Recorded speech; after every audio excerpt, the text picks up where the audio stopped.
Maliwanag na ang buong bahay nang iparada ko ang sasakyan sa driveway ni na mama at papa. Ang bawat bintana ay nagbibigay ng mainit at madilaw na liwanag laban sa malamig na simoy ng hangin ngayong gabi ng Pasko. Ang mga parol at Christmas lights ay nakahilera ng maayos sa balkonahe. Mga linyang si Papa mismo ang nagsukat, gaya ng palagi niyang ginagawa, pulido at tahimik. Narinig ko ang paglangit-nengit ng graba sa ilalim ng aking sapatos pagbaba ko ng kotse. Ang amoy ng nilulutong hamon at bibingka ay umaalingasaw na sa hangin kahit hindi pa ako nakakaabot sa pinto. Hawak ko ang cake ng mahigpit sa aking dibdib. Isang simpleng bagay na gawa sa kamay, binalot sa parchment paper at tinalian ng abaka. Hindi magarbo. Isang bagay lang na ginawa ko gamit ang sarili kong mga kamay kagabi pagkatapos ng trabaho. Pakiramdam ko ay tama lang na magdala ng ganito. Tapat, hindi nagpapasikat. Sa loob ng bahay, dinig na dinig ang tunog ng Pasko na kinalakihan ko. Tawanan na umaalingaw sa mga dingding. Kalansing ng mga plato at kubyertos. May nangaasar sa kung sino man ang muntik nang makasunog sa tinapay. Ang boses ni Mama ay nagbumula sa kusina, mainit at abala. Sinasabihan ang lahat na maghugas ng kamay at huwag munang galawin ang lechon sauce. Ang Christmas tree sa sala ay kumukurap-kurap ng malumanay. Ang mga palamuti na inipon sa loob ng ilang dekada ay kumikislap sa ilaw. Sa isang sandali, habang nakatayo doon at nagpagpag ng dumi sa aking damit, naramdaman ko ang pamilyar na kaba. Umaasa ako na sana na yung taon ay maging normal ang pakiramdam namin. Sana ay maupo lang kaming lahat at kumain ng walang anumang nasisira. Pagkatapos ay narinig ko ang tawa ni Ate Bea. Malakas at puno ng kumpiyansa, ang uri ng tawa na pumupuno sa isang silid at humahatak ng atensyon patungo sa kanya ng walang kahirap-hirap. Naroon na siya, syempre. Palagi naman. Nakaupo sa kabisera ng mesa sa tabi ni Papa. Nakadekwatro. Ang damit ay plansadong-plansado. Ang buhok ay nakaayos ng tama. Nagkukwento siya tungkol sa traffic sa EDSA at tungkol sa isang kliyente niya dati. Gumagalaw ang kanyang mga kamay habang nagsasalita. Ang lahat ay nakikinig. Mukha siyang eksaktong tao na kinagawian ng aming pamilya na ipagmalaki. Maayos, walang inaalala. Ayos lang. Tuluyan na akong pumasok sa silid at inilapag ang cake sa counter. Ang balot ay simple lang. Walang logo ng mamahaling bake shop, walang plastic na lalagyan, tanging disenyo lang sa gilid at ang mahinang amoy ng vanilla. Nakita kong nangyari ang lahat. Ang mga mata ni Ate Bea ay dumapo sa cake saglit. Sapat lang para may magbago sa likod ng kanyang ngiti. Iyon ang sandaling sumandal siya sa kanyang upuan at humarap sa akin. Nakangiti pa rin, umaarte pa rin. Ang kanyang boses ay madaling narinig sa buong mesa. Ano ang pakiramdam ng maging walang silbi, kapatid ko? Hindi agad tumigil ang ingay sa silid. May kalahating segundong nanatili ang tawanan. Kung saan inakala ng iba na biro lang yon, kung saan may kumalansing na tinidor sa plato. Pagkatapos ay tumigil ang lahat na parang sirang plaka. Naramdaman ko ito bago ko pa naisip. Tumahimik ang dibdib ko. Tumigil ang panginginig ng mga kamay ko. Parang may kung anong nag-click sa loob ko at lumagay sa tamang lugar. Hindi ko naramdaman na maliit ako. Iyon ang ikinagulat ko.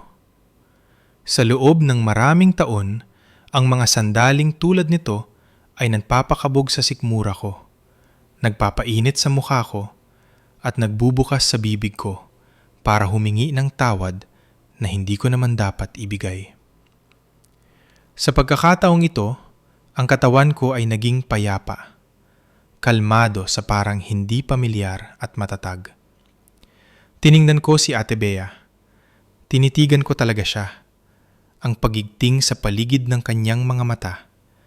Ang paraan ng paghihintay ng kanyang ngiti para sa isang reaksyon na inaasahan niya. Bago ako sumagot, gusto ko munang huminto sandali. Habang pinakikinggan mo ito ngayon, ano ang ginagawa mo? Nakaupo ka ba sa iyong mesa sa kusina na may hawak na kape? O nantutupi ng labada? O nagmamaneho sa pamilyar na daan? Para sa akin, nang mangyari ito, nakatayo ako sa dining room ng mga magulang ko nung gabi ng Pasko. Walang hawak, kundi ang aking hininga at ang simpleng cake na iyon. Napagtanto kong ang buhay ko ay mahahati na sa noon at nayon. Ipinatung ko ang aking mga kamay sa likod ng upuan at nagsalita ng pantay. Ang boses ko ay tunog banyaga sa sarili kong pandinig dahil hindi ito nanginig. Wala pa akong naramdamang ginhawa simula noong tumigil ako sa pagbabayad ng mga bills mo. Ang katahimikan na sumunod ay hindi magalang. Ito ay mabigat at nakakagulat, ang uri na tumitili sa iyong mga tainga. Ang ngiti ni Ate Bea ay gumuho na parang may humila nito mula sa kanyang muka. Sa kabila ng mesa, natigilan si Mama na hawak pa rin ang sandok. Ang mga mata ni Papa ay lumipat mula kay Ate Bea patungo sa akin. Pagkatapos ay bumalik. Ang kanyang noo ay kumunot na parang sinusubukan niyang lutasin ang isang problema na biglang nawalan ng mga numero. Tumayo si Papa ng mabilis. Ang kanyang upuan ay kumaskas ng malakas sa sahig. Ang kanyang boses ay humiwa sa katahimikan, matalim at walang bantay. Anong bills? Bakit? Ang bawat mukha sa mesa ay sabay-sabay na lumingon sa akin. Ang aking tita Tessie, ang aking tito, mga pinsan na tumigil sa pagguya. Kahit ang maliliit na ilaw sa Christmas tree ay parang bumagal ang kislap. Ramdam ko ang lahat ng iyon. Ang bigat ng kanilang atensyon, ang mga taon ng mga pag-aakala na nakabitin sa hangin. Naisip ko na ang sandaling ito ng mas maraming beses kaysa sa kaya kong bilangin. Sa shower, habang nakahiga at gising sa gabi, habang nagmamaneho pauwi galing trabaho. Sa bawat bersyon, ako ay nanginginig, umiiyak, ipinagtatanggol ang aking sarili. Iba ang bersyong ito. Pakiramdam ko ay nakatanim ako, parang ang aking mga paa ay tinubuan ng ugat, sa sahig na si Papa mismo ang nag-ayos ilang taon na ang nakalilipas. Tumawa ulit si Ate Bea, pero ito ay manipis at mabilis. Hindi tulad ng kanina. Iwinagayway niya ang isang kamay na parang itinataboy ito. Ang mga mata ay palipat-lipat kay Mama at Papa. Diyos ko, sabi niya, sinusubok ang gawing magaan ang lahat. Nag-iinarte lang siya. Alam niya naman kung paano siya. Hindi umupo si Papa. Hindi siya nagumiti. Tumingin siya sa akin at naghintay. Hindi galit. Hindi pa. Nalilito lang at labis na nababagabag.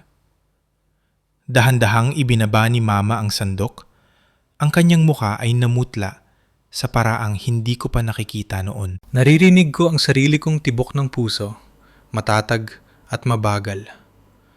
Napagtanto ko noon na sinabi ni Ate Bea ang sinabi niya dahil nakita niya ang cake at nagpanik siya dahil may kung ano sa maliit at tahimik na bagay na yun na sumisira sa kwentong siya ay ayos lang, na ang lahat ay nasa ilalim ng kontrol, na siya pa rin ang inaasahan ng lahat. Hindi ko binalak na magsalita sa hapunan. Hindi ngayong gabi. Hindi ganito. Pero nung pagtawanan niya ako, nang tawagin niya akong walang silbi sa harap ng lahat, may kung ano sa loob ko ang tumangging yumuko pa. Ang amoy ng hamon at cinnamon ay pumuno sa pagitan namin. Ang ulan ay marahang tumatapik sa mga bintana. Sa kung saan sa bahay, tumunog ang isang timer. Nakalimutan. Walang kumilos para patayin ito. Sabi ni Papa, Ria, anong mga bills ang sinasabi mo? Binuka ko ang aking bibig para sumagot.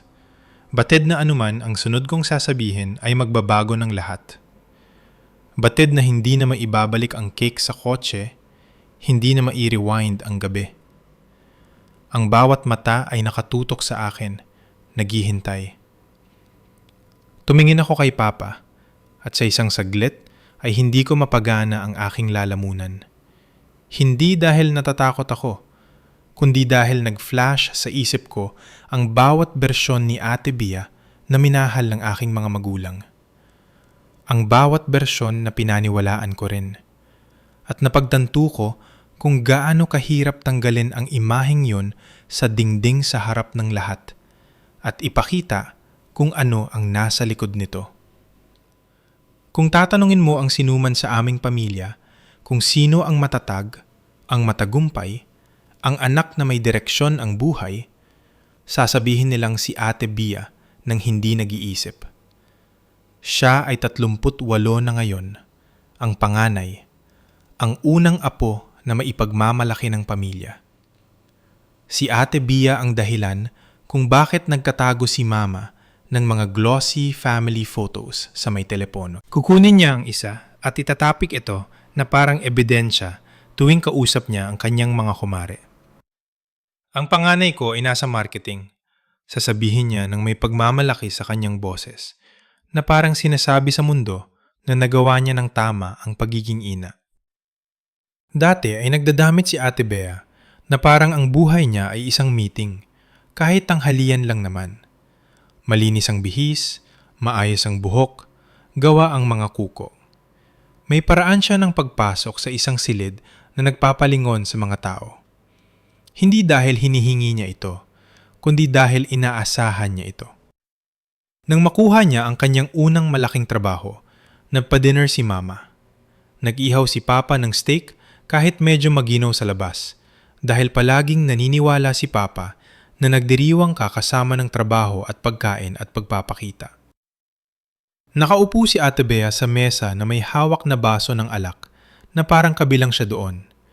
Nagkukwento tungkol sa kanyang opisina sa Makati, tungkol sa mga proyekto at deadlines at mga kliyente. Naalala ko ang pagmamasid sa mukha ni Papa. Hindi siya ganung nagsasalita, pero ang kanyang mga mata ay nanatili sa kanya sa paraang ginagawa niya kapag tinitingnan niya ang isang bagay na kanyang itinayo. Na parang tagumpay ni Ate Bia ay isang matibay na bagay na mapagkakatiwalaan niya. Nang ma-promote siya, sinabi ni Mama sa lahat. Nang maglakbay si Ate Bia para sa trabaho, nag-post si Mama ng mga litrato na ipinadala sa kanya at umakto na parang siya mismo ang kumuha noon. Nang bumili si Ate Bia ng mas magagandang muebles, pinag-usapan nito ni Mama na parang nangangahulugan nitong ang buong pamilya namin ay umangat na sa mundo. Si Ate Bia ang naging kwento na gustong sabihin ng aming mga magulang. Siya ang patunay na nagbubunga ang pagsisikap. Patunay na maayos ang aming pamilya. At sa totoo lang, nagsikap naman talaga si Ate Bia. Hindi ako magpapanggap na hindi. Siya ay matalino, organisado, mabilis magsalita. Kaya niyang bighaniin ang tamang tao at patigilin ang maling tao nang hindi tinataasan ang kanyang boses.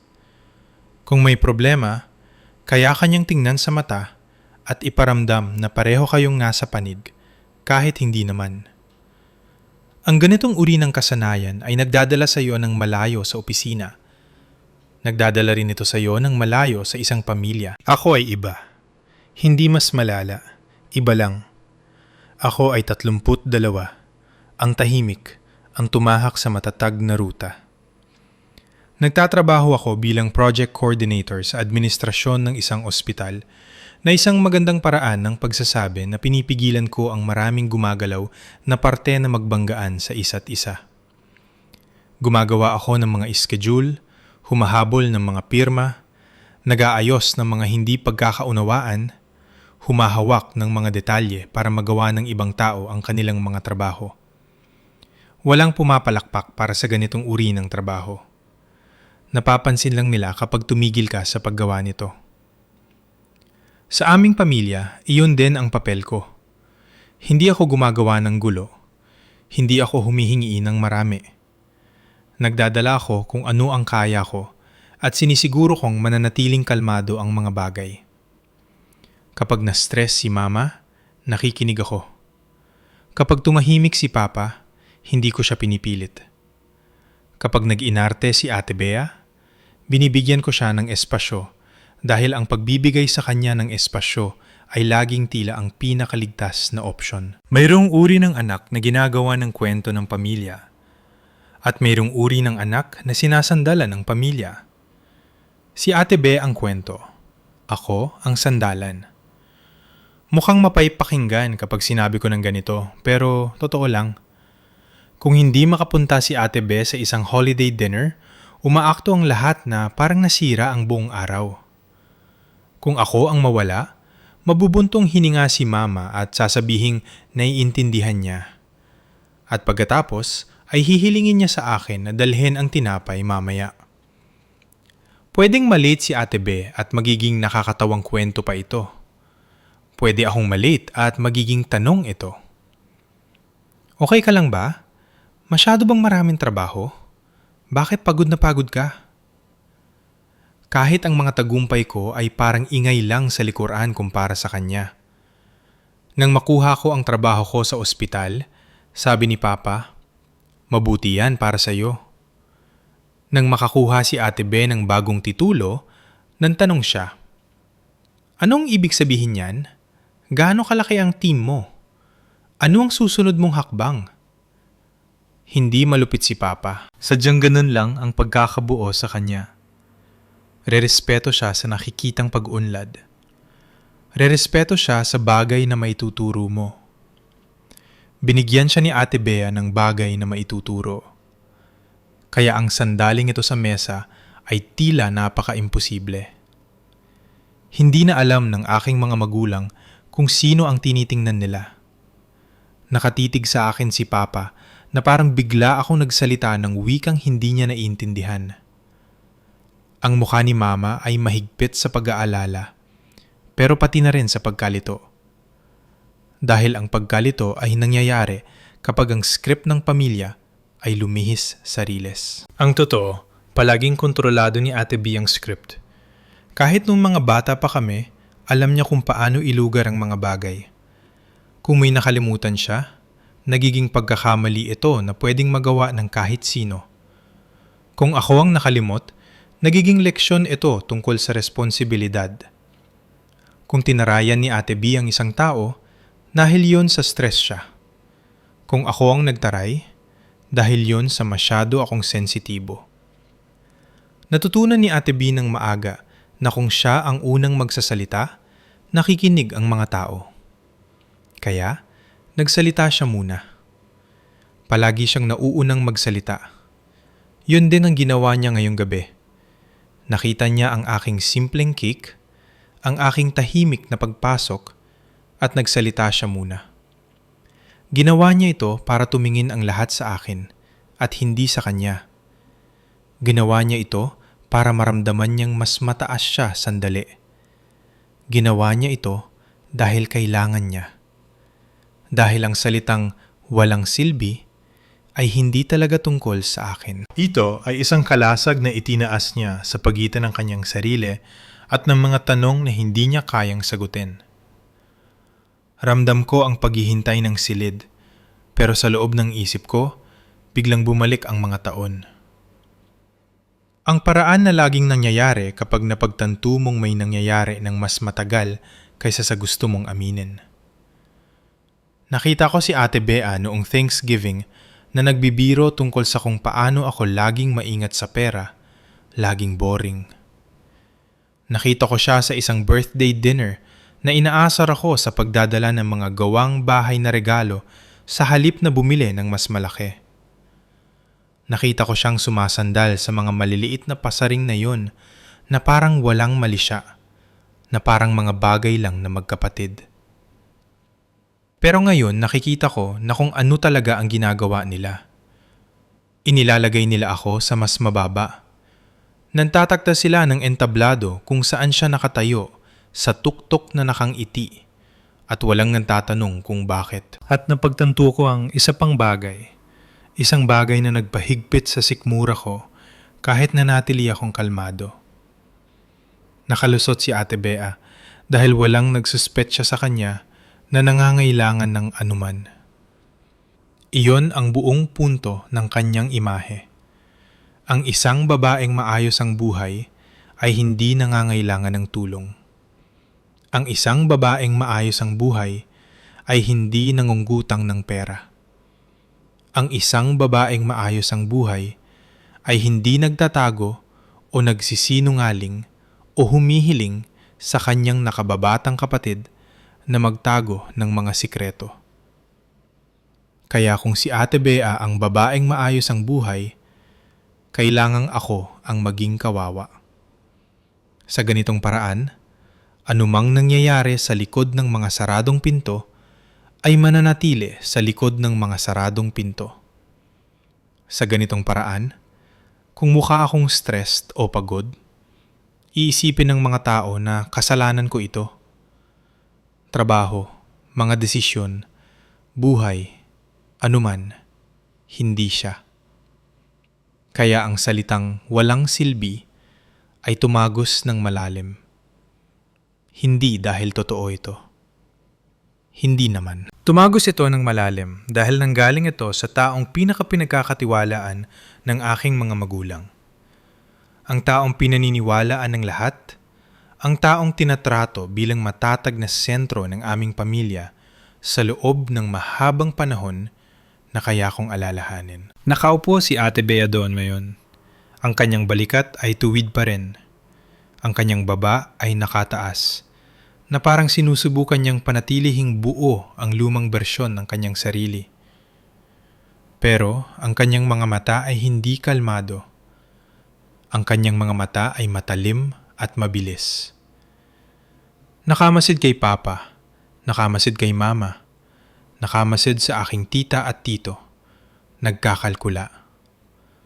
Wala na ang ngiti, at sa unang pagkakataon sa mahabang panahon, nakita ko kung ano ang nabubuhay sa ilalim nito.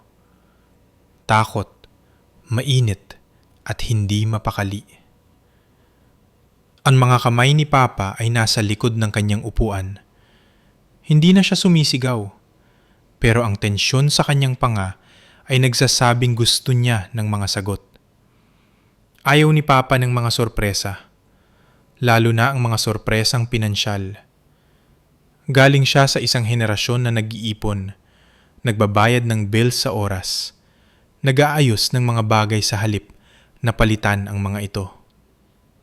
Nasa kanya pa rin ang bawat warranty sa isang drawer. Kung mapundi ang bumbilya, pinapalitan ito agad ni Papa. Ang kaayusan ay nagpapakalma sa kanya. Si Ate Bea ay hindi maayos. Si Ate Bea ay isang bagyo na nakadamit parang sikat ng araw. Ang mga daliri ni Mama ay namimilipit sa dulo ng kanyang apron.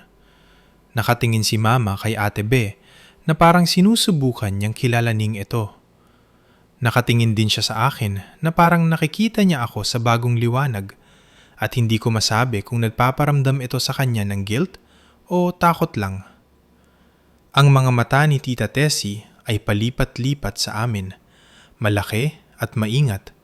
Ang paraan kung paano sila tumingin kapag may nararamdaman silang sikreto ng pamilya at hindi alam kung saan ilalagay ang kanilang mga kamay. Tumikhim ang tito ko ng isang beses. Pagkatapos ay tumigil na parang napagtanto niyang wala siyang masasabi na hindi magpapalala sa sitwasyon. Nagsalita ulit si Ate Bea sa wakas. Ang kanyang boses ay mas mataas kaysa kanina. Masyadong masigla. Sinubukan niyang tawanan ito. Nagbibiro lang ako. Ano ba kayo, Pasko ngayon? Tumingin siya kay Papa at Mama gamit ang isang nakikiusap na ngiti na parang hinihiling sa kanila na ibalik ang lumang script sa mesa at magpanggap na ayos pa rin ito. Pero hindi ko kaya. Hindi pagkatapos ng sinabi niya. Hindi pagkatapos ng inamin ko lang. Tumingin ako kay Papa at pagkatapos ay kay Mama. At may kung anong lumagay sa loob ko. Parang isang desisyon na nagiging solido. Ginugol ni Ate Bea ang maraming taon bilang ang pinaniniwalaan ng lahat. Ngayong gabi, ako naman ang magsasabi ng totoo. Huminga ako ng malalim. Nararamdaman ang mainit na hangin ng dining room na pumupuno sa aking baga. Naamoy ang pine, lechon sauce, at ang bahagyang tamis ng aking cake na naghihintay na hindi pa nagagalaw sa counter.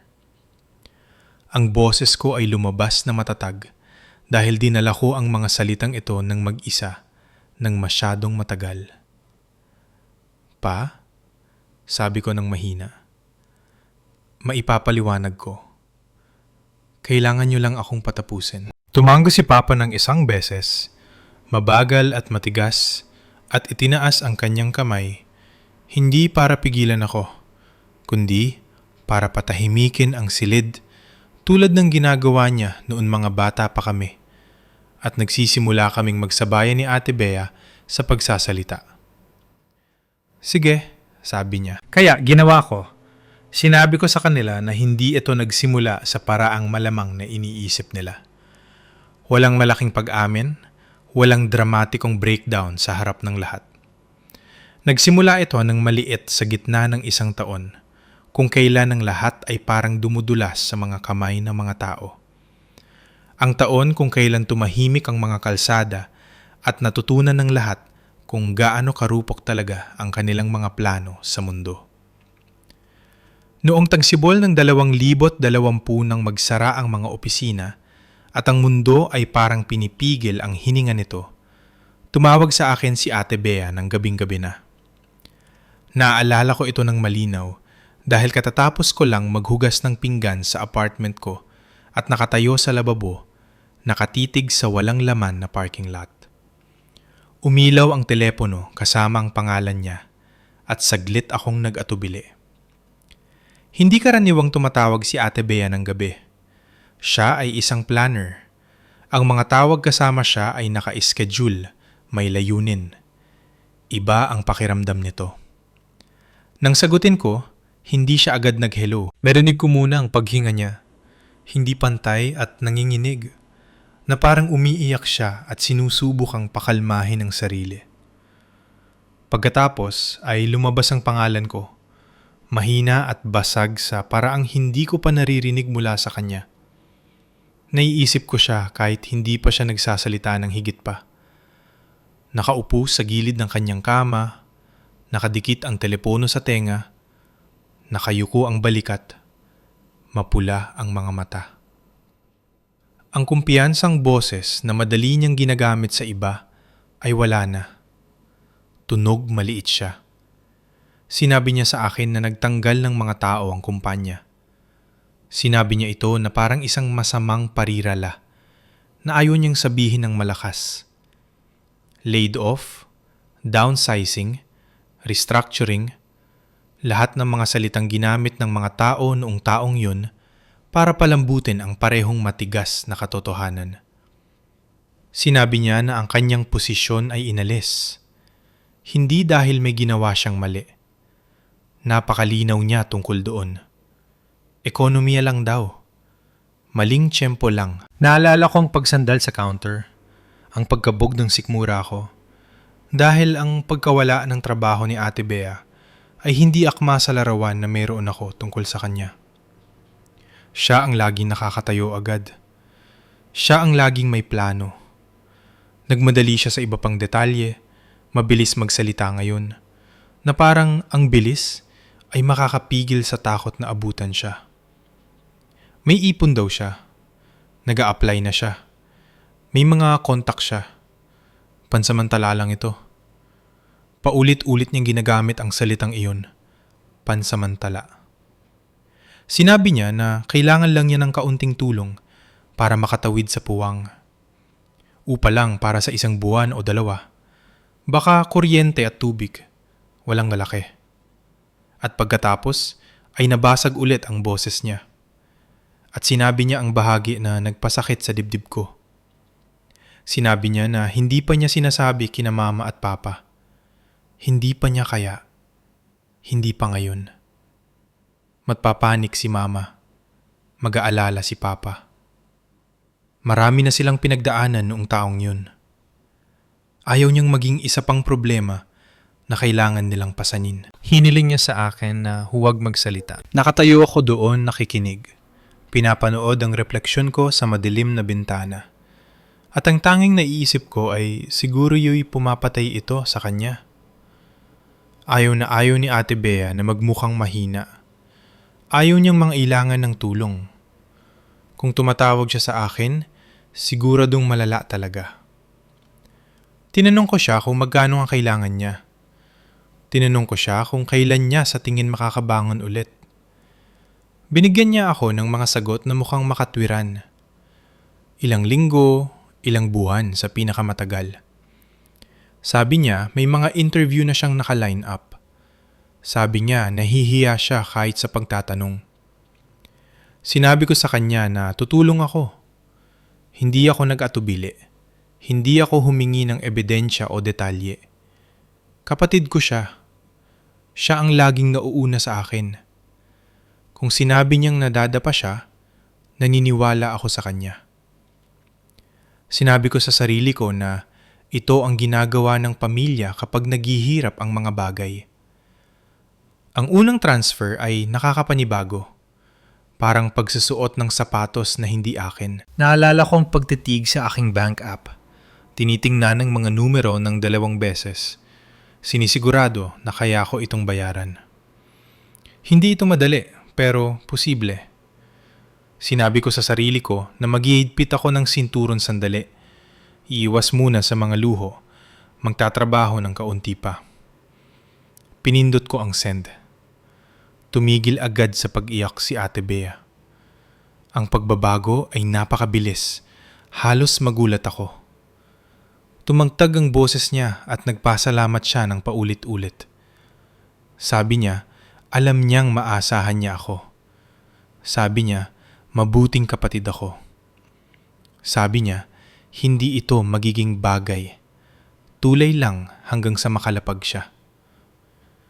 Pagkatapos naming ibaba ang telepono, umupo ako sa gilid ng aking sopa at nagpakawala ng hininga na hindi ko namamalayang pinipigilan ko pala.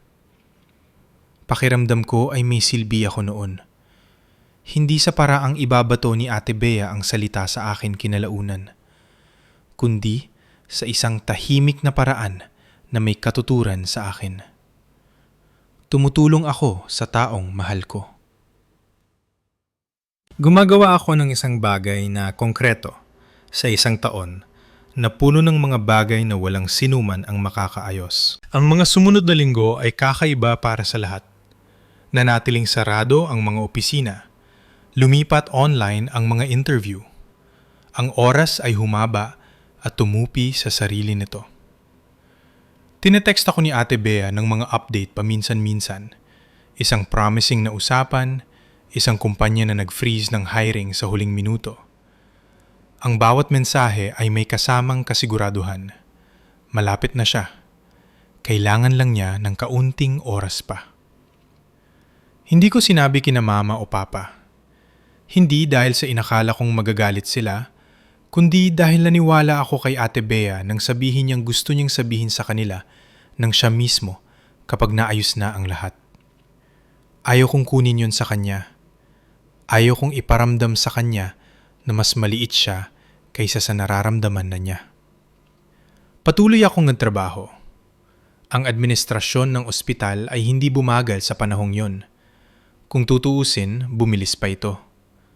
Mahabang araw, patuloy na pagbabago, bagong patakaran, bawat linggo. Pagod na pagod ako. Pero sinabi ko sa sarili ko na pansamantala lang din ito. Ang lahat ay pansamantala nun. O hindi bababa sa yon ang sinabi naming lahat sa aming sarili para magpatuloy. Nang tumawag ulit si Ate Bea makalipas ang 1 buwan, mas kalmado na siya. Hindi masaya pero maayos. Sabi niya, naghahanap pa rin siya. Sabi niya, mahirap ang merkado pero may ipon pa siya. Nag-iingat siya. Tinanong niya kung pwede ko ba siyang tulungan sa isa pang bayad. Isa lang pa. Sumagot ako ng oo. Hindi ko naramdaman na minamanipula ako. Hindi ko naramdaman na ginagamit ako. Naramdaman kong kailangan ako. At sa isang pamilya kung saan lagi akong nasa background, ang pakiramdam na yon ay may dalang tahimik na kapangyarihan. Minsan, humihingi siya ng tawad bago magtanong. Minsan, hindi. Minsan, nagkukwento siya kung gaano nakaka-frustrate ang nasa bahay buong araw. Kung paano siya nagmumukhang invisible nang walang trabaho. Nakikinig ako. Tumataango ako. Kahit hindi niya ako nakikita, sinabi ko sa kanya na bubuti rin ang lahat. Seryoso ako. Kung babalikan na yon, nakikita ko kung gaano niya kaingat na binuo ang lahat. Kung paano niya laging ipinapaalala sa akin na pansamantala lang ito. Kung paano niya laging idinidiin na babayaran niya ako. Kung paano siya laging bumabalik sa kung gaano siya nahihiya. Ang hiya ay isang makapangyarihang bagay. Ginagawa nitong protektahan ito ng mga tao. Ginawa nitong protektahan ko siya. Noong panahong yon, wala sa mga ito ang naramdamang mali. Pakiramdam ko ay nakatayo sa ilalim ng bubong ng iba habang may bagyo, tinatayo ito hanggang sa lumipas ang panahon. Naniwala ako na lilipas ang bagyo. Iyon ang bahaging gusto kong maintindihan nila. Nakatayo doon sa mesa ng Pasko, ang bawat mata ay nakatutok pa rin sa akin. Hindi ako pumasok dito ng bulag. Pumasok ako dito na nantitiwala sa bersyon ni Ate Bea na pinaniniwalaan naming lahat. Akala ko, tinutulungan ko ang kapatid ko na makatayo ulit. Ang paniniwalang yon ang nagdala sa akin sandali. Ginawa nitong maramdaman na ang sobrang oras sa trabaho ay isang bagay na marangal sa halip na isang bagay na nakakaubos. Ginawa nitong maramdaman na ang bawat pagpapadala ng pera ay isang pansamantalang tapal sa halip na simula ng isang pattern. At sa unang ilang buwan, talagang mukha itong tulay. Paulit-ulit na sinasabi ni Ate Bea na malapit na siya. Paulit-ulit niyang sinasabi na may nangyayaring mga interview. Paulit-ulit niyang sinasabi na ayaw niyang humingi. Pagkatapos ay nagsimulang magbago ang anyo ng hiling. Sa una, upa lang. At pagkatapos ay naging, pwede mo bang sagutin din ang kuryente ngayong buwan? Sabi niya, kailangan niyang panatilihing bukas ang ilaw dahil nag-i-interview siya mula sa bahay at hindi niya kayang ipagsapalaran na maputulan. Ang paraan ng pagsasabi niya ay parang hahayaan ko ang kanyang kinabukasan na gumuho kung sasabihin kong hindi. Sinagot ko ito. Sinabi ko sa sarili ko na practical ito. Kuryente lang naman, hindi naman habang buhay. Ilang linggo ang lumipas, nag-text siya at nagtanong kung pwede akong magpadala ng kaunting extra para sa internet. Sabi niya, mahina ang koneksyon sa apartment niya at kailangan niyang i-upgrade ang plan niya para manatiling kompetitibo. Isinulat niya ito na parang problema sa negosyo, na parang siya pa rin ang marketing manager na kayang gawing estratehiya ang kahit ano. Ipinadala ko ito. Sumagot siya ng sulod-sulod na mensahe ng pasasalamat na nagpaluwag sa dibdib ko, na parang magkapatid pa rin kami, na parang tumutulong ako. Pagkatapos ay dumating ang credit card. Tumawag siya at ang boses niya ay mahigpit, kontrolado, na parang sinusubukan niyang pigilan ang emosyon na tumapon. Sabi niya may due date siya sa card at nagkamali siya ng kalkula. Sabi niya masisira ang credit score niya kung ma-miss niya ito at hindi niya kayang masira ang record niya ngayon, lalo na sa mga landlord at trabaho. Naalala kong pag-uupo sa aking mesa sa kusina. Nakabukas ang laptop, Nakakalat ang mga bells sa harap ko at nakaramdam ng pagbabago. Hindi pa hinala, kundi bigat. Parang humahaba ang tulay. Tinanong ko kung magkano. Sinabi niya sa akin. Nag-atubili ako ng 1 segundo. 1 lang. At narinig niya ito. Ang tono niya ay tumalim agad. Tahimik pa rin pero mas matalim. Sabi niya, alam kong iniisip mong dapat nagplano ako ng mas mabuti. Pero hindi mo naintindihan kung ano ang pakiramdam kapag ang lahat ay nagkakawatak-watak ng sabay-sabay. Sabi niya hiyang-hiya na siya. Sabi niya hindi niya kailangan ng panghuhusga mula sa sarili niyang kapatid.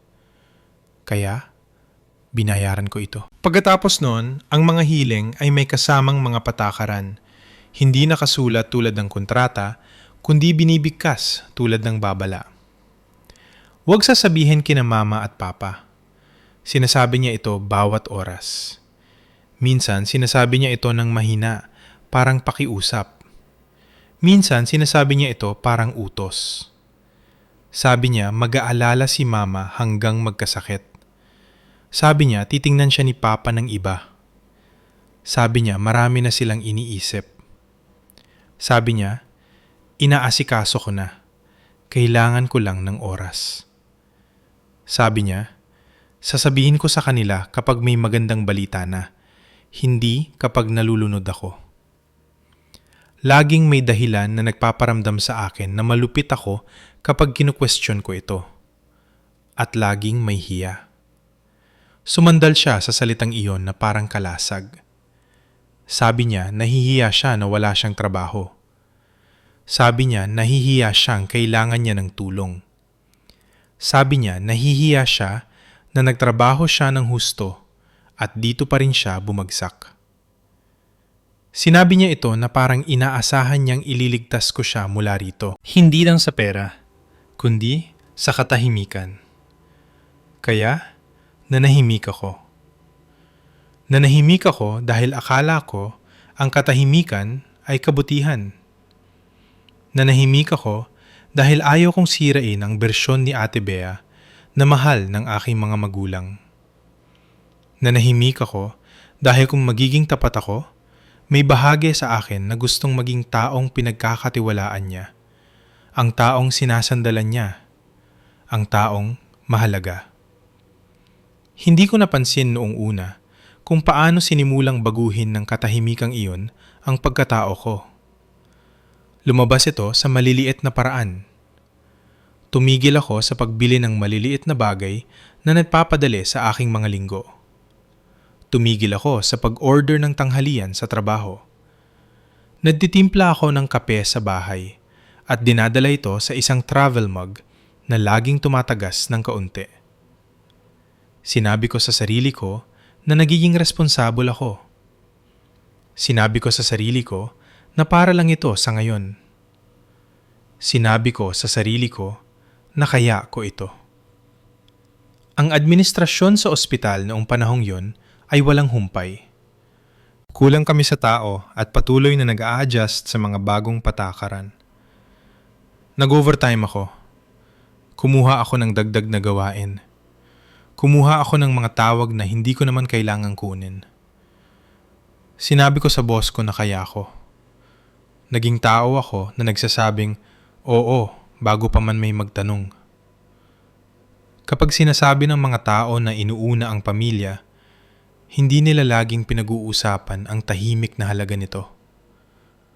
Ang paraan ng paggapang nito sa iyong katawan, ang paraan ng pagpapatigas ng iyong balikat kahit nakaupo ka lang ng tahimik, ang paraan ng pagbilis ng tibok ng puso mo kapag umilaw ang telepono mo. Dahil pwedeng isa na namang healing, isa na namang emergency, isa na namang crisis na hindi ikaw ang gumawa. Tatawag si Ate Bea at sasagutin ko bago ang pangalawang ring. Kung hindi ko masagot ang tawag, magte-text siya. Pakitawagan ako pag kaya mo na. At ang mga salita ay mas mabigat kaysa sa dapat. Minsan magdadagdag siya. Importante ito. at magsisimulang tumakbo ang isip ko. Naisip ko ang mga eviction notice, babala ng putol, mga late fee na nakatambak para mga ladrilyo. Tatawag ako pabalik at ihahanda ang sarili ko. Kalahati ng panahon ay tungkol lang sa bagay na pwede namang maghintay pero hindi niya hinaya ang maghintay. Bahagi yun nito. Kung ang lahat ay madalian, wala akong espasyo para mag-isip. Sinubukan ko minsan na lumikha ng espasyo. Huling bahagi na ng tag-araw, mainit pa rin sa labas, ang uri ng gabi kung saan dumidikit ang hangin sa iyo. Kakauwi ko lang galing trabaho, nakahubad ang sapatos, nakatali ang buhok, nakatayo sa kusina ko, tinitingnan ang mga pinamili kong maingat na binadget. Tumawag si Ate Be at nagtanong tungkol sa susunod na bayad. Hindi upa, sabi niya, kundi ang utilities plus ang card plus isa pang bagay. Sabi niya, kailangan niyang mag-renew ng isang bagay online, isang subscription. Sabi niya, kailangan ito sa paghahanap ng trabaho. Huminga ako ng malalim at sinabi ang bagay na pinapractice ko sa isip ko ng ilang linggo. Sabi ko, Ate Be, siguro dapat sabihin na natin kina Mama at Papa. Baka matulungan ka ni Papa gumawa ng plano. Baka mas gustuhin ni Mama na malaman kaysa itago sa dilim. Baka lumalaki na ito kaysa sa maikling puwang lang. May katahimikan sa kabilang linya sandali. Pagkatapos ay nagbago ang boses niya. Hindi umiyak, hindi malambot, malamig. Sabi niya, gusto mo ba akong sirain? Kumurap ako na parang mali ang dinig ko. Sabi ko, hindi, syempre hindi. Iniisip ko lang na baka gusto nilang malaman. Sabi niya, hindi mo naiintindihan. Hindi na ako titingnan ni Papa ng pareho. Gagawin itong tungkol sa kanya ni Mama at sa anxiety niya at kailangan ko ring asikasuhin yon. Sabi niya, gusto mong madismaya ako sa pamilya para gumaan ang pakiramdam mo sa sarili mo? Tumama yan sa akin parang sampal. Napaka-unfair noon na ang unang instinto ko ay tumawa pero nanatiling sarado ang bibig ko. Naramdaman kong uminit ang mukha ko. Sinabi ko sa kanya na hindi yon ang ibig kong sabihin. Sinabi ko sa kanya na nag-aalala ako. Sinabi ko sa kanya na hindi ko na kayang gawin ito habang buhay. Ang tono niya ay lumambot ng sapat lang para magmukhang bitag na dahan-dahang sumasara. Sabi niya, alam kong gagawin mo itong tungkol sa'yo. Sabi niya, ako ang nabubuhay dito rin. Ako ang kailangang gumising at maramdaman na bigo ako araw-araw. Ikaw, pumapasok ka sa trabaho at pakiramdam mo matatag ka. Hindi mo alam kung ano ang pakiramdam na panuurin ang buhay mo na nagkakawatak-watak. Pagkatapos ay bumuntong hininga siya na parang pagod na pagod siya sa akin. Sabi niya, hindi ko naman ginustong humini sa'yo sa simula pa lang. Ikaw ang nag-alok. Sabi mo tutulong ka. Sabi niya, tandaan ko ito. Tatandaan ko na nung kailangan kita, pinapakiusapan mo pa ako. Naramdaman kong bumaliktad ang sikmura ko. Hindi dahil naniwala akong tama siya, kundi dahil naririnig ko ang lumang dinamiko na bumabalik sa pwesto. Si Ate Bea sa itaas na binabalangkas ang kwento. Ako sa ilalim na nagkukumahog para patunayan na hindi ako makasarili. Kaya umatras ako. Sinabi ko sa kanya na sorry. Sinabi ko sa kanya na hindi ko intensyon na magdagdag ng stress. Sinabi ko sa kanya na oo, ipapadala ko ito. Bumuga siya ng hangin at nagpasalamat. Na parang binibigyan niya ako ng kapatawaran. Pagkatapos kong ibaba, tinitigan ko ang telepono ko ng matagal. Nanginginig ng kaunti ang mga kamay ko. At yun ang sandaling napagtanto ko ang isang bagay na mas nakakatakot sa akin kaysa sa pera. Napagtanto ko na takot ako sa pagkadismaya niya. Takot sa galit niya. Takot na lumabas bilang masamang kapatid. Hindi yon normal. Hindi kapag pareho na kayong matatandang babae. Hindi kapag sinusubukan mo lang maging tapat. Nagsimula akong mapansin kung paano pinag-uusapan ni Ate Bea ang paglilihim na parang pagmamahal, na parang ang pagtatago ng sikreto niya ay patunay na nagmamalasakit ako. Sasabihin niya ang mga bagay tulad ng, "Ikaw lang ang mapagkakatiwalaan ko," at magmumukha itong papuri. Pagkatapos ay sasabihin niya, "Huwag mong sasabihin kahit kanino," at magmumukha itong responsibilidad. Minsan tatawag siya at magiging malambing ulit ang boses niya, halos matamis. Tatanungin niya kung kumusta ako. Babanggitin niya ang isang nakakatawang bagay na nakita niya online. Sasabihin niya sa akin na namimiss niya ang mga lumang araw. Pagkatapos, kapag naramdaman niyang bumaba ang bantay ko, isisingit niya ang maskara. Pwede mo bang sagutin din ito? Ito lang. Alam mo naman, gagawin ko rin ito para sa'yo. Gusto kong maniwala sa huling bahaging yon. Gusto kong maniwala na gagawin niya ito para sa akin. Pero may maliit na bahagi sa akin na patuloy na bumubulong na hindi naman niya nagawa kailanman. Hindi talaga. Hindi nung mahalaga. Magaling si Ate Bea na maging present kapag nagpapaganda ito sa kanya. Hindi siya magaling maging present kapag magulo ang sitwasyon. Sinabi ko sa sarili ko na ang isipang yon ay pagiging petty. Itinulak ko ito pababa. Marami akong itinulak pababa. Itinulak ko pababa ang sama ng loob nang makita ko siyang mag-post ng mga litrato online na nakaniti sa isang patio, kahit na ang inumin sa kamay niya ay lemonade lang. Itinulak ko pababa ang pagkalito nang magsalita siya tungkol sa pag-order ng takeout na parang normal, kahit na sinabi niya sa akin na halos hindi na siya makakain.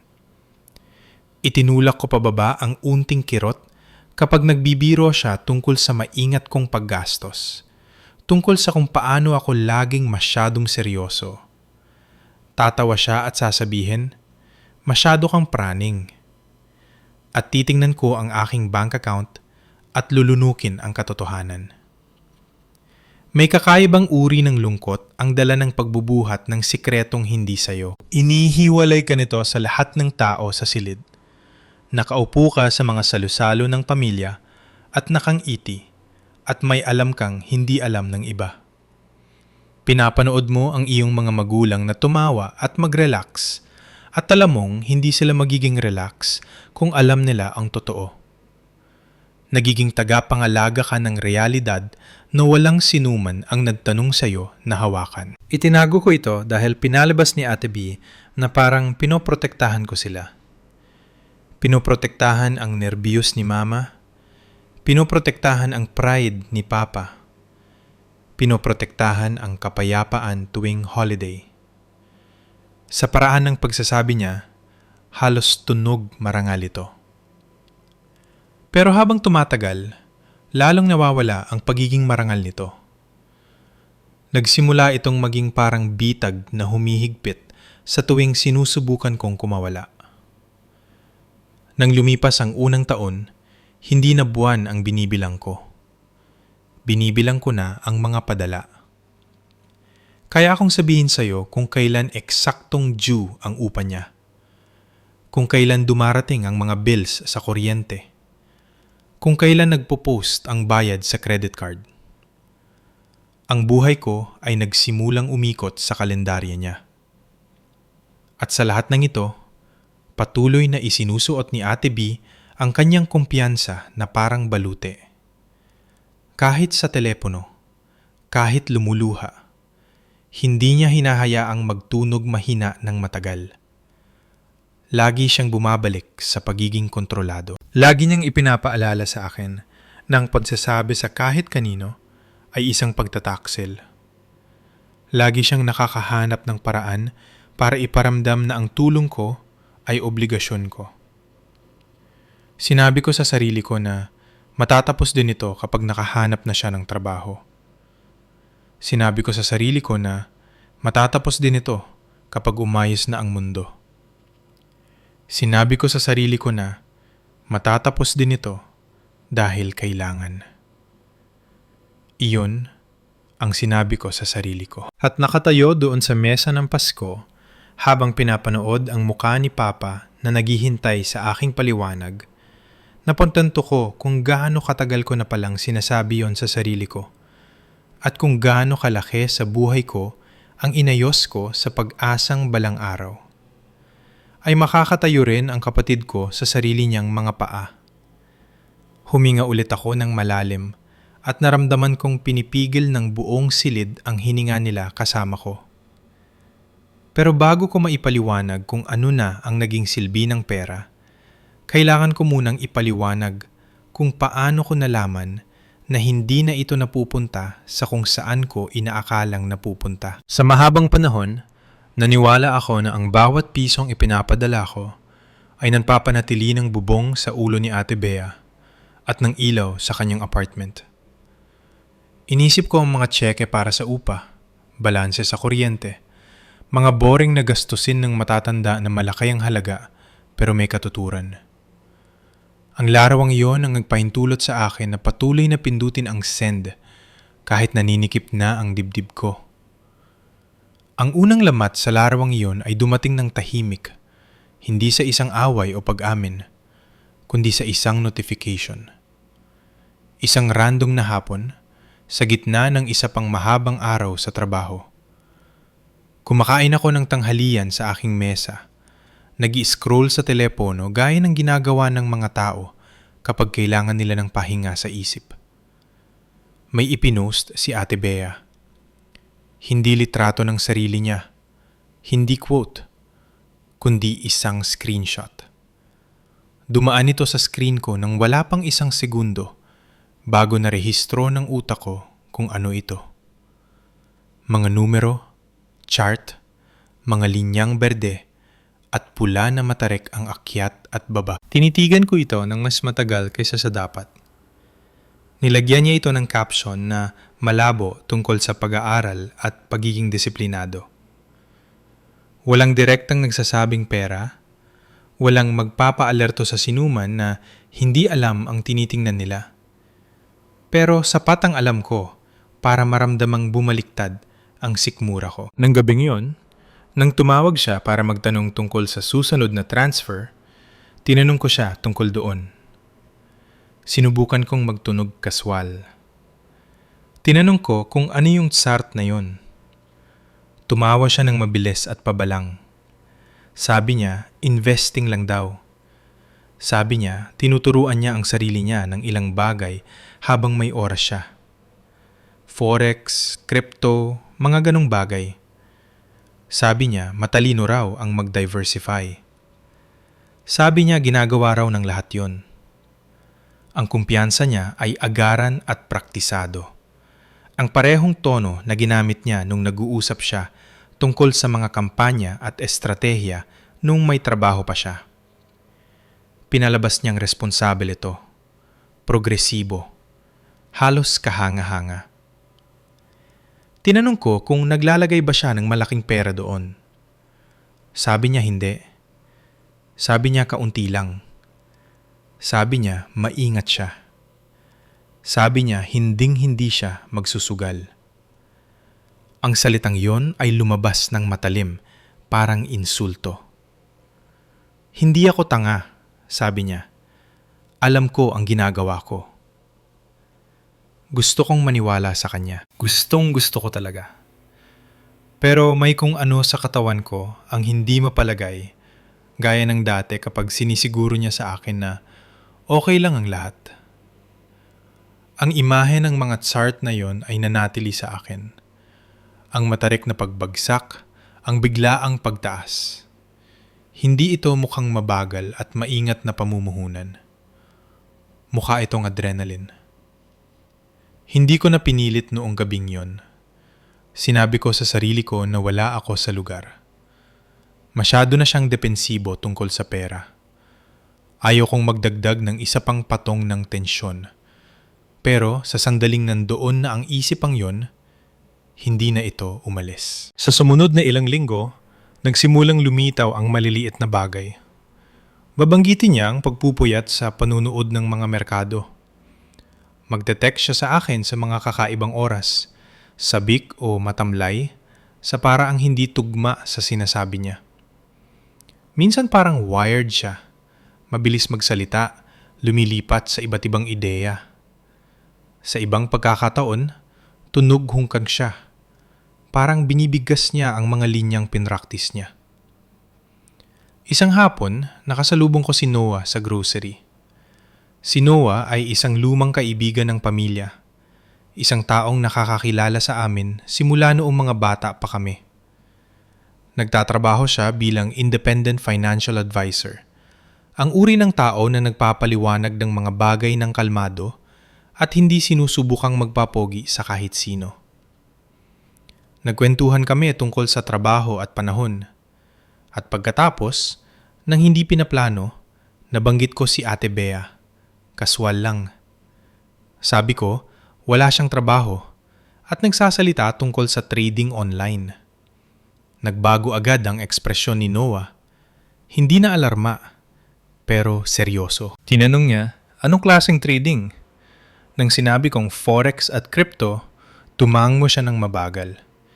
Hindi niya sinabing masama ito o padalos-dalos. May sinabi siyang mas tahimik, isang bagay na tumatak. Sabi niya, para sa ilang tao, nagsisimula itong magmukhang hindi investment kundi sugal. Sabi niya, ang problema ay hindi lang ang pagkatalo. Ito ay ang pattern. Kapag natalo ang isang tao, nararamdaman nila ang pagnanasang bawiin ito. Hinahabol nila ang talo. Sinasabi nila sa sarili nila na ang susunod na galaw ang ayos sa lahat. Sabi niya, ang utak ay tumutugon sa panalo at talo sa parehong paraan na ginagawa nito sa isang slot machine. Sabi niya, walang pakialam ang merkado kung gaano mo kagustong bumaliktad ang sitwasyon. Nagmaneho ako pa uwi habang umaalingongaw ang mga salita niya sa ulo ko. Nang gabing yon, nang tumawag si Ate Bea, tinanong ko siya ng mas direkta. Tinanong ko kung magkano na ang nailagay niya. Umiwas siya. Sabi niya, masyado akong nag-iisip. Sabi niya, tunog tatay daw ako. Masakit yun. Dahil alam niya kung ano ang gagawin ng paghahambing na yon sa akin. Alam niyang ayaw kong magtunog na kumokontrol. Alam niyang ayaw kong maging taong nasa-sermon sa kanya. Sabi niya, magandang balita daw ito. Sabi niya, halos nabawi na niya ang nawala sa kanya kanina. Sabi niya, kailangan lang niya ng kaunting oras pa para maitama ito. Nawala kanina. Iyon ang unang pagkakataon na inamin niyang may mga talo. Tinanong ko siya kung ang perang ipinapadala ko ay napupunta sa mga account na yon. Tumigil siya. Sapat lang ang tagal. Sabi niya hindi. Sabi niya hindi direkta. Sabi niya naghahalo-halo lang ang lahat. Sabi niya pera ay pera at inaasikaso niya ito. Sabi niya, nakatuon ako sa maling bagay. Iyon ang sandaling pumasok ang takot sa silid. Hindi panic, hindi galit, kundi takot. Ang uri na lumalagay sa ilalim at malamig at ginagawang hindi mapagkakatiwalaan ang lahat. Napagtanto ko na hindi ko alam kung saan napupunta ang pera ko. Napagtanto ko na nagtitiwala ako sa taong hindi kayang ipaliwanag ng malinaw kung ano ang ginagawa nila dito. Ilang araw ang lumipas, tumawag siya na may pagmamadali sa boses niya. Sabi niya may maling galaw. Sabi niya magulo ang merkado. Sabi niya kaya niyang ayusin, pero kung kikilos lang siya ng mabilis. Sabi niya kailangan niya ng tulong para masakop ang mga bagay hanggang sa bumaliktad ito. Tinanong ko siya kung magkano. Sinabi niya sa akin. Nanikip ang dibdib ko sa numero. Mas malaki kaysa sa karaniwan. Hindi naman sobra-sobra, pero hindi rin maliit para hindi ko maramdaman. Sapat na para kailangan ko na namang maglipat ng mga pondo. Sinabi ko sa kanya na nag-aalala ako. Sinabi ko sa kanya na hindi na ito mukhang pagbabayad lang ng bills. Ang reaksyon niya ay agaran. Inakusahan niya akong hindi nagtitiwala sa kanya. Sabi niya kung may ideya lang daw ako kung gaano siya kalapit sa pagbawi, hindi ako magdadalawang isip. Sabi niya ito na ang huling hirit, ang huling galaw, ang huling pagkakataon. Sabi niya kung hindi ko siya tutulungan ngayon, lahat ng pinaghirapan niya ay mawawala. Dinig ko ang talim sa boses niya, ang desperasyon na nakabalot sa kumpiyansa. Ito ang parehong pattern na inilarawan ni Noah na nangyayari mismo sa harap ko. Talo, habol, isa na lang. Sabi ko kailangan ko mag-isip. Hindi niya nagustuhan yun. Sabi niya, ang pag-iisip ay isang luho na wala siya. Sabi niya, ang pag-aatubili ay kung paano nawawalan ng oportunidad ang mga tao. Sabi niya, nega daw ako. Sabi niya, akala niya naniniwala ako sa kanya. Ang huling sinabi niya ay tumama ng malakas. Ang paniniwala ay naging pera. Kung naniniwala ako sa kanya, nagbabayad ako. Kung hindi, ako ang kaaway. Binaba ko ang telepono at umupo sa katahimikan ng apartment ko. Hawak ang telepono, mabilis ang tibok ng puso. Binuksan ko ang banking app ko at tiningnan ulit ang mga numero. Tiningnan ko ang savings account na dahan-dahan kong binuo. Tiningnan ko ang balanse ng credit card na mas mataas kaysa sa gusto ko. Tiningnan ko ang kalendaryo at binilang ang mga araw hanggang sa susunod na sahod. Sinabi ko sa sarili ko na kung ito na talaga ang huling hirit, ang pagtulong sa kanya ng isa pang beses ay tatapos na sa lahat. Sinabi ko sa sarili ko na kung hindi ako tutulong at mawala sa kanya ang lahat, hinding-hindi ko mapapatawad ang sarili ko. Sinabi ko sa sarili ko na ang pamilya ay nandyan kahit nakakatakot. Kaya, ipinadala ko ang pera. Pagkatapos, hindi ako nakaramdam ng ginhawa. Naduduwal ako. Ang sumunod na mga linggo ay malabong alaala ng mga update na walang patutunguhan. Sabi niya, hindi mahulaan ang merkado. Sabi niya, halos break-even na siya. Sabi niya, bumabaliktad na ang sitwasyon. Sinabi rin niya na kailangan niya ng tulong sa upa ulit. Halos madurog ako sa mga salitang iyon. Iyon ang sandaling tuluyang lumagay sa lugar ang katotohanan.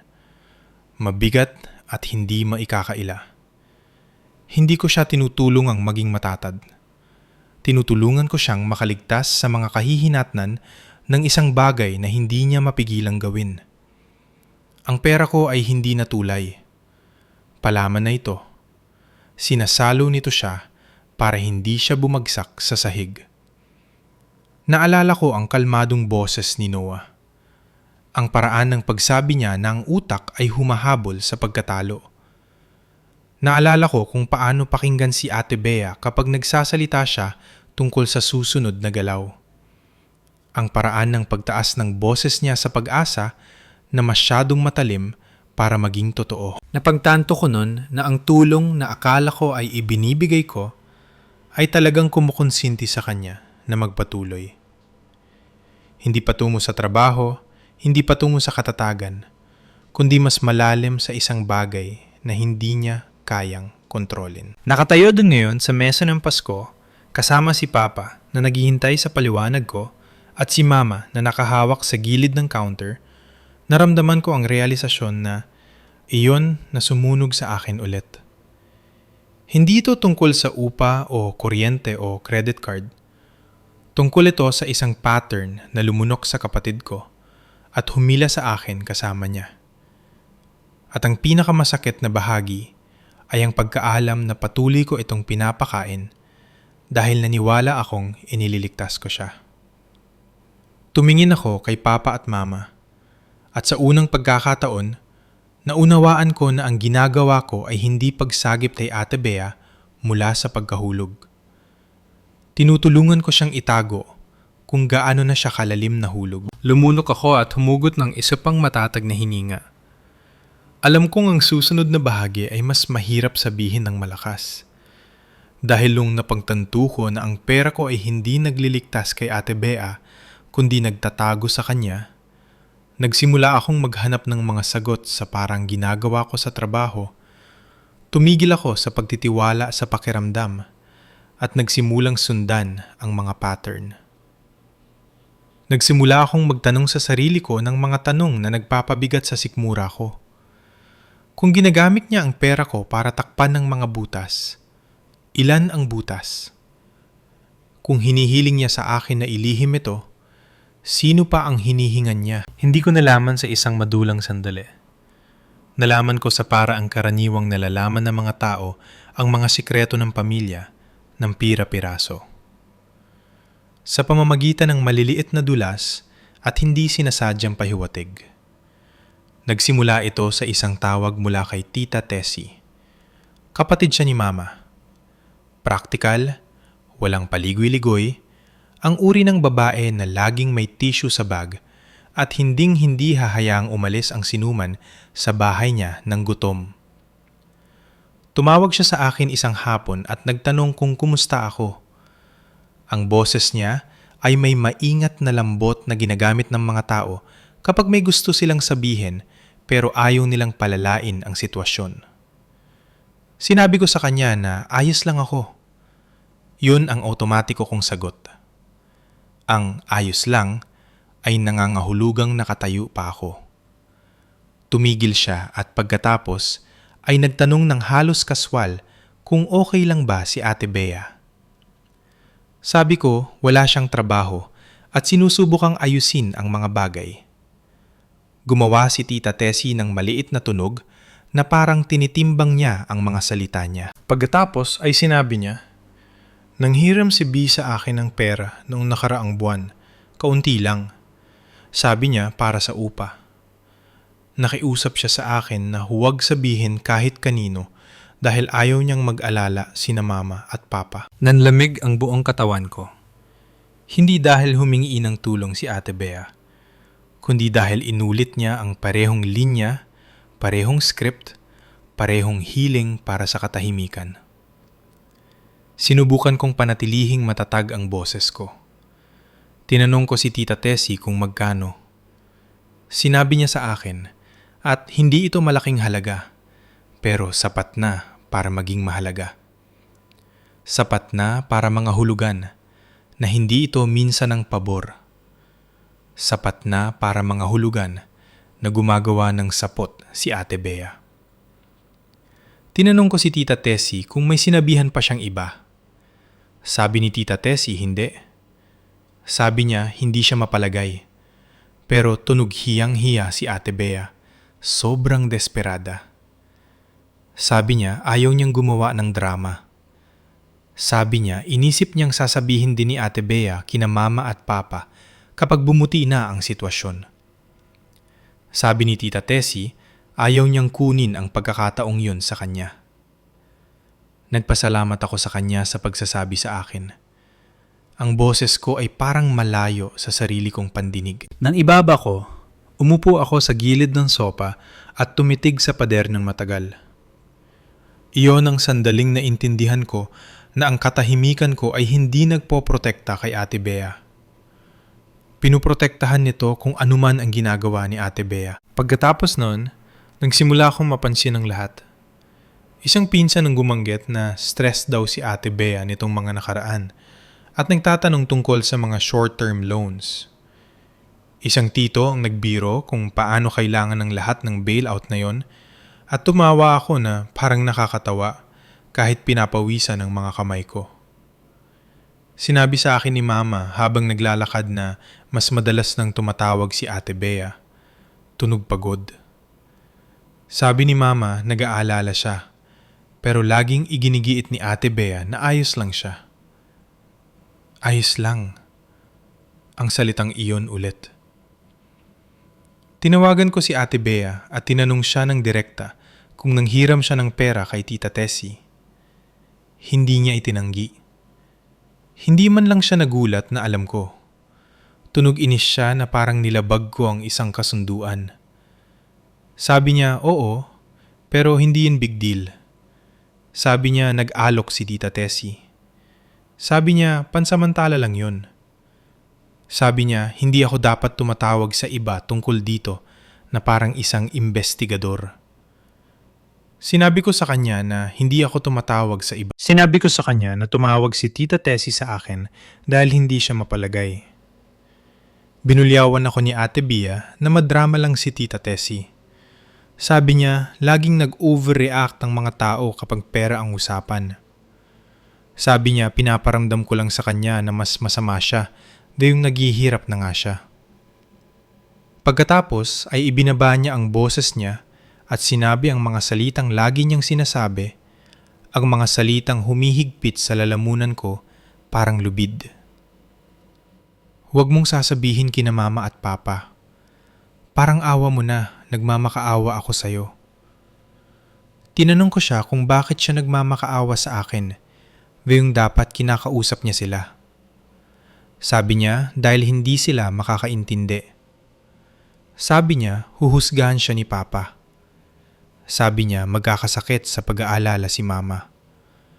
Sabi niya kaya niyang ayusin kung mananahimik lang ang lahat. Mananahimik na parang wala itong kinalaman sa akin, na parang hindi ko ito pasan ng ilang taon. Sa puntong yun, sinabi ko sa kanya na kailangan ko ng katapatan kung patuloy akong tutulong. Pumayag siya ng halos 1 linggo. Pagkatapos ay may nangyaring iba, isang bagay na nagpakilabot sa akin sa uri ng takot na hindi ko pa naramdaman noon. Isang hapon ng linggo nang magmaneho ako papunta sa bahay ni na mama at papa para tulungan si papa sa isang bagay sa garahe. Mahilig si papa na gumawa ng mga bagay ng mag-isa, pero siya rin ang tipo ng lalaki na nagpapanggap na hindi niya kailangan ng tulong hanggang sa kailangan na niya. Nag-text siya sa akin kaninang umaga. Simple at direkta. Daan ka kung may oras ka. Kailangan ko ng dagdag na kamay. Nang makarating ako doon, nasa garahe si Papa na napapaligiran ng mga gamit at mga kahon ng palamuti sa holiday. Mahina ang tugtog sa radyo at nakatupi ang manggas ng damit niya. Nasa loob si Mama, nagluluto ng sopas. Ang uri ng sopas na laging lasang kaligtasan. Tinulungan ko si Papa na ilipat ang isang mabigat na kahon at pagkatapos ay pinunasan ni Papa ang kanyang mga kamay sa isang basahan at tinanong ako kung kumusta ang trabaho. Sinabi ko sa kanya na busy. Tumango siya na parang inaasahan na niya yon. Pagkatapos ay may sinabi siya na nagpatigil sa akin. Sabi niya, tinanong ako ni Bea tungkol sa retirement account ko noong nakaraang linggo. Bumaliktad ang sikmura ko nang napakabilis kaya nahilo ako. Sinubukan kong magtunog kaswal na parang wala lang yon. Tinanong ko kung anong gusto niyang malaman. Kumunot ang noo ni Papa. Sabi niya, nagtatanong daw siya ng mga detalye tungkol sa penalties at withdrawals. Sabi niya, mabilis daw magsalita si Bea. Parang ang daming iniisip. Sabi ni Papa, sinabihan niya si Bea na huwag galawin ang retirement money maliban na lang kung emergency. Sabi ni Papa, sinagot daw siya ni Bea na emergency daw talaga, pero hindi siya nagpaliwanag. Narinig ko ang pag-ugong ng dugo sa mga tainga ko. Pinilit kong huminga. Tinanong ko si Papa kung binigyan niya ba si Bea ng pera. Nag-alangan si Papa. Ang pag-aalinlangan na yon ang nagsabi sa akin ng lahat bago pa man siya magsalita. Tumingin siya sa malayo sa may mga estante. Pagkatapos ay inamin niya na tinulungan niya ito. Hindi naman marami, mabilis niyang sabi. Kaunti lang. Sabi niya, nangako raw si Bea na babayaran ito kapag nakabangon na siya. Sabi niya, nakiusap daw si Bea na huwag banggitin kay Mama dahil mag-aalala si Mama. Nanggina ang mga tuhod ko. Napahawak ako sa gilid ng workbench para patatagin ang sarili ko. Pa? Sabi ko, At ang boses ko ay tunog kakaiba, mahigpit, parang galing sa ibang tao. Gaano na katagal to? Kumunot ulit ang noo ni Papa. Sabi niya, bago lang daw. Sabi niya, humingi ito minsan ilang buwan ang nakakaraan at pagkatapos ay nitong huli ulit. Sabi ni Papa, akala niya tinutulungan lang niya ito sa isang rough patch o kaunting problema. Sabi ni Papa, hindi naman daw siguro malaking sitwasyon. Halos hindi ko siya marinig sa lakas ng sarili kong mga iniisip dahil malaking sitwasyon ito. Mas malaki kaysa sa pinayagan kong pangalanan ng sarili ko.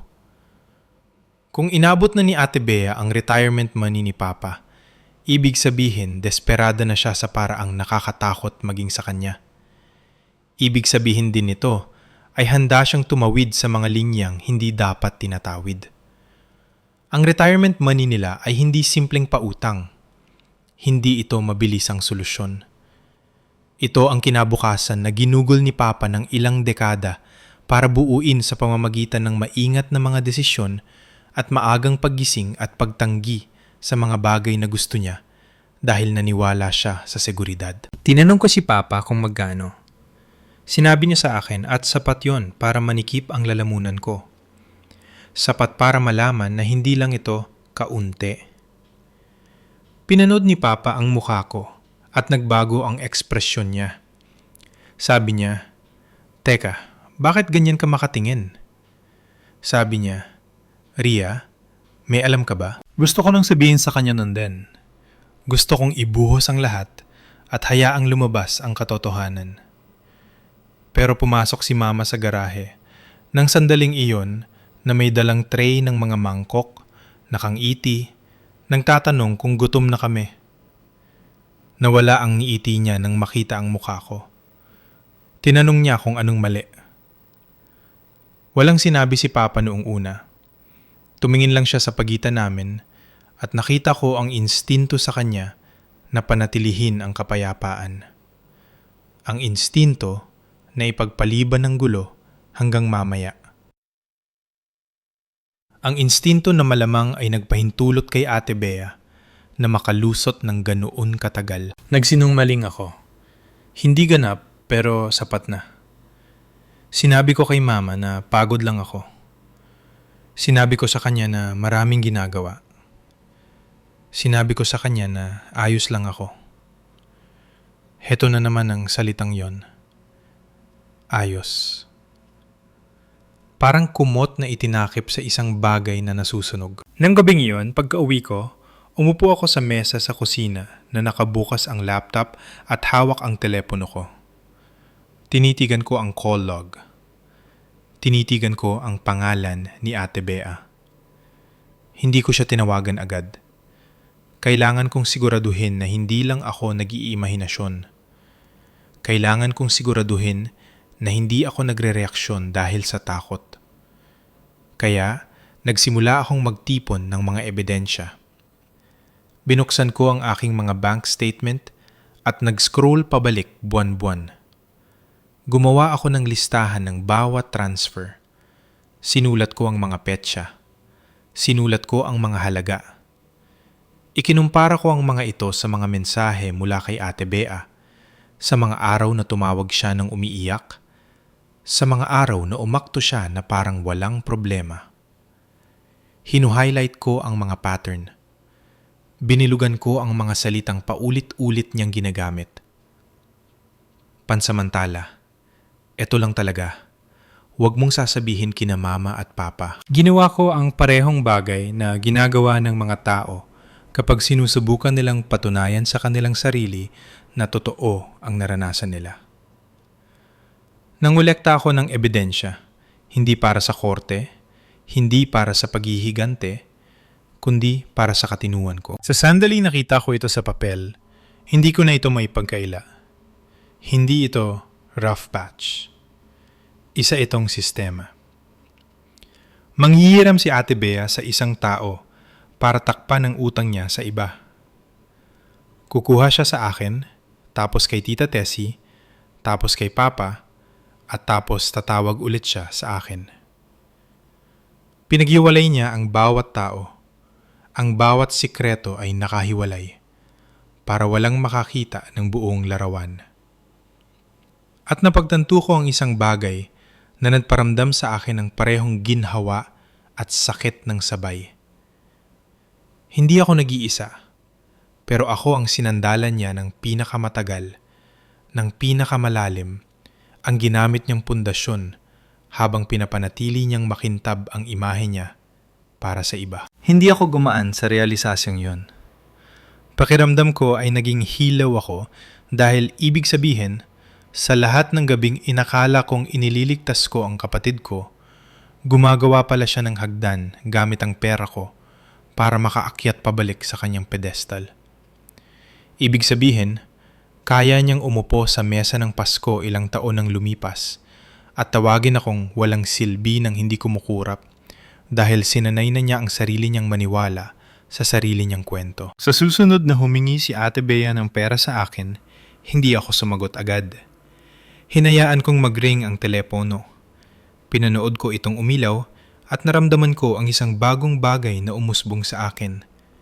Hindi ka ba? Hindi panic. Galit, tahimik, at malinis. Nang tawagan ko siya pabalik sa wakas, tinanong ko siya ng isang tanong. Tinanong ko siya kung ilang tao nang inutangan niya. Tumahimik siya, tapos tumawa siya. Ang manipis na tawa na ginagamit niya kapag nararamdaman niyang naiipit siya. Sabi niya, "Bakit mo tinatanong yan?" Sabi niya, "Umaakto ka na, parang kriminal ako." Sinabi ko sa kanya na alam ko ang tungkol kay Tita Tessie. Sinabi ko sa kanya na alam ko ang tungkol kay Papa. Ang boses niya ay tumalim agad. Sabi niya, "Wala kang karapatang kausapin si Papa." Sabi niya, sinusubukan ko silang pag-awayin laban sa kanya. Sabi niya, naiinggit ako. Sabi niya, lagi kong kinasusuklaman na siya ang ipinagmamalaki nila. Nangiinig ang mga kamay ko, pero nanatiling matatag ang boses ko. Sinabi ko sa kanya na hindi ito tungkol sa pride. Sinabi ko sa kanya na tungkol ito sa katotohanan. Sinabi niya ang bagay na lagi niyang sinasabi kapag nawawalan siya ng kontrol. Sabi niya, "Huwag mong sasabihin kay Mama. Huwag mong sasabihin kay Papa. Sisirain mo ang lahat." At iyon ang sandaling naintindihan ko kung ano talaga ang ibig sabihin ng lahat sa kanya. Ang lahat ay hindi ang pamilya namin. Ang lahat ay ang imahe niya. Pagkatapos ng tawag na iyon, nagbukas ako ng folder sa computer ko at pinangalanan ko ito kung ano talaga ito. Nagsimula akong mag-save ng mga screenshots. Nagsimula akong mag-save ng bank statements. Nagsimula akong magsulat ng timeline sa simpleng salita. Buwan-buwan, bayad bawat bayad, healing bawat healing. Hindi ko ito ginawa dahil gusto ko siyang parusahan. Ginawa ko ito dahil nararamdaman kong dumudulas na naman ako sa lumang ulap kung saan kinu-question ko ang sarili kong realidad. Ginawa ko ito dahil alam kong kung hindi ko iangkla ang katotohanan sa isang matibay na lugar, babaguhin ito ni Ate Bea at ako pa ang hihingi ng tawad sa huli para sa isang bagay na siya ang may gawa. Kaya, nakatayo ngayon sa mesa ng Pasko habang nakatitig pa rin si Papa sa akin at naninigas si Mama sa tabi ng counter, alam kong hindi lang sarili kong kwento ang hawak ko sa aking mga kamay. Hawak ko ang unang malinaw na mapa kung gaano kalayo ang narating ng kapatid ko at kung ilang tao ang hinila niya pababa kasama niya. Lumunok ako ulit pagkatapos ay tumingin kay Papa at tumango ng isang beses na parang tumatango ako sa sarili ko. "May mga resibo ako," tahimik kong sabi. "At kaya kong ipakita sa inyo ang lahat." Pero ang totoo, ang desisyon na tumigil ay hindi nagsimula sa mesang ito ng Pasko. Nagsimula ito ilang linggo na ang nakalilipas sa isang karaniwang araw na muntik ng maging dahilan para mawalan ako ng trabaho. Tumatakbo na ako gamit ang natitira kong lakas sa loob ng ilang buwan noon. Mababaw ang tulog, Gumigising na pagod na agad. Tinitingnan ng telepono pagkagising. Hindi para sa mensahe mula sa mga kaibigan o balita, kundi para tingnan kung nag-text si Ate Bea. Natutunan ng katawan ko na maghanda bago pa man makahabol ang isip ko. Ang trabaho ay hindi bumagal. Kung tutuusin, humingi pa ito ng higit pa mula sa akin. Bagong proseso, walang katapusang meetings, ang unang senyales ay dumating sa isang team meeting. Dapat ay magpipresenta ako ng summary na ilang linggo kong tinatrabaho. Nakatayo ako doon nakatitig sa screen at sa loob ng ilang segundo, naging blanko ang isip ko. Hindi kinakabahan, kundi walang laman, blanko, parang naglaho ang mga salita. Tumingin sa akin ang manager ko nang may pagkalito. May tumikhim. Humingi ako ng paumanhin at nagkandara pa sa pagsasalita. Pero ramdam ko ang pagbabago sa silid. Ang hindi binibigkas na tanong, "Okay ka lang ba?" Kinaloonan ng araw na yon, pinapunta ako ng manager ko sa opisina niya. Isinara niya ang pinto ng dahan-dahan at tinanong kung ayos lang lahat. Sabi niya, parang distracted daw ako nitong mga nakaraan. Sabi niya, pinapahalagahan niya ang trabaho ko, pero kailangan niyang maging present ako. Tumanggu ako at sinabing, "Oo, syempre, pagod lang ako." Sinabi ko na busy sa bahay. Tiningnan niya ako ng matagal, tapos ay sinabi ang bagay na mas nakakot sa akin kaysa sa anumang pakikipagtalo kay Ate Bea. Sabi niya, "Ayaw kitang mawala, pero kailangan mong alagaan ang sarili mo." Alagaan ang sarili. Halos matawa ako. Hindi ko na alam kung ano ang ibig sabihin noon. Nang gabi ngayon, tumawag si Ate Bea. Nakita ko ang pangalan niyang umilaw sa telepono ko habang nakaupo ako sa sopa. Suot pa ang sapatos, nakatitig sa kawalan. Saglit kong inisip na huwag sagutin. Inisip kong hayaan na lang itong mapunta sa voicemail. Pero hindi ko ginawa. Makapangyarihan ang nakasanayan. Ang boses niya ay hindi nagpapanik sa pagkakataong ito. Ito ay flat, parang nasa negosyo. Sinabi niya sa akin na kailangan niya ulit ng pera. Hindi niya tinanong kung kumusta ako. Hindi siya humingi ng tawad. Sinabi niya sa akin ang halaga at ang deadline na parang nagbabasa lang siya sa isang listahan. Naramdaman ko ang isang bagay sa loob ko na tumigas. Tinanong ko siya kung para saan ito. Bumuntong hininga siya, iritado. Sabi niya, "Bakit mahalaga pa yun?" Sabi niya, "Pera ay pera." Sabi niya, "Nag-overthink na naman ako." Sinabi ko sa kanya na nahihirapan na ako. Sinabi ko sa kanya na nakataya na ang trabaho ko. Sinabi ko sa kanya na hindi ko na kayang ituloy ito. May katahimikan. Pagkatapos ay sinabi niya ang pangungusap na tuluyang sumira sa anumang natitirang katapatan ko. Sabi niya, "Well, akala ko lang gagawan mo ng paraan. Lagi mo namang ginagawa eh." Walang pasasalamat sa boses niya. Walang hiya. Tanging expectation o pag-aakala. Ang pangungusap na yon ay bumagsak ng mas mabigat kaysa sa lahat ng guilt trip na pinagsama-sama dahil ibinunyag nito ang isang bagay na tinatanggihan kong makita. Hindi siya takot na mawala ang tulong ko. Kampante siya na hindi mawawala ito. Sinabi ko sa kanya na wala akong maipapadala ngayon. Tumawa siya, hindi tawa ng kaba, kundi isang matalim na tawa. Sabi niya, "Huwag kang madrama." Sabi niya, "May trabaho ka. Magiging okay ka lang." Sabi niya, "Mas kailangan ko ito kaysa sayo." Naririnig ko ang sarili kong tibok ng puso sa mga tainga ko.